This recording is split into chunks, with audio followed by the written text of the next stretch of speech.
It is 24 minutes after 9 o'clock. Thanks so much for being with us on Live at 9. Everyone is navigating uncharted territory because of the pandemic, and that includes divorced parents who share custody of their children. Here to help this morning is family law attorney Miles Mason. Thanks for being with us via video conferencing, Miles. Always good to see you.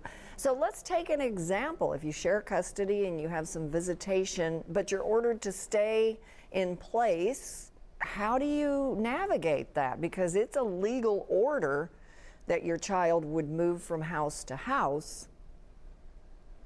Right, and that was one of our first challenges to deal with as family lawyers.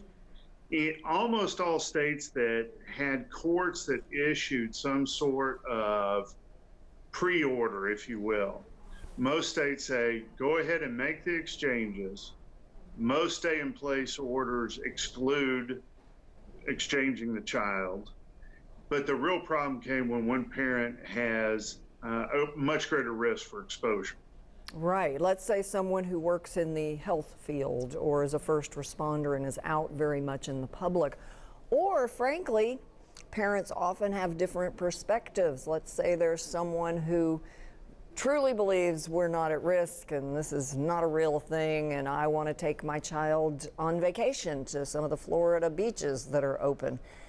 The other parent doesn't necessarily have the courts open to litigate that too, right? So what should a parent do in a situation like that, where the other parent is either clearly putting the child, in that parent's estimation, at risk, or because of his or her job might be considered to have the child at risk? What's the other parent's option?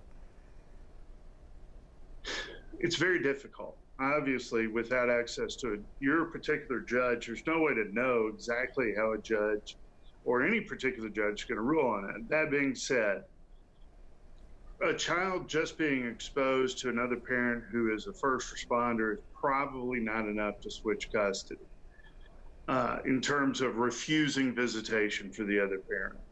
There are situations where parents have obtained emergency relief when the primary residential parent is a doctor and is in a hospital. Many judges across the country, and we've seen this in numerous news articles, have granted a change in custody temporarily because of the risk. Okay. But that risk needs to be very, very high and probably would not apply to just a miscellaneous fireman or miscellaneous nurse who's not in a hospital working in those areas. And what if the parent being ordered to temporarily stay away from the child doesn't agree with that?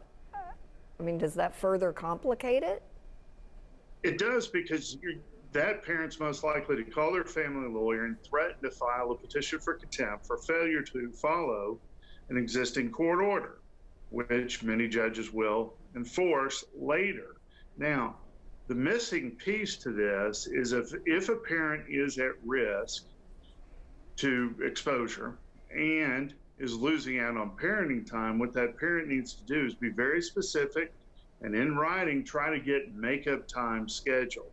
This is a good opportunity where makeup time and a good horse trade for parenting time would make a lot of sense, especially since we're rolling into summer, and that's a great time to make up any missed parenting time during the previous school year. Makes sense. Since you work with this all the time, are there just some basics that if parents did this on the front end, maybe if something like this happens again, they won't have so much conflict? Real quickly, just 2 or 3 things that parents should do at the outset.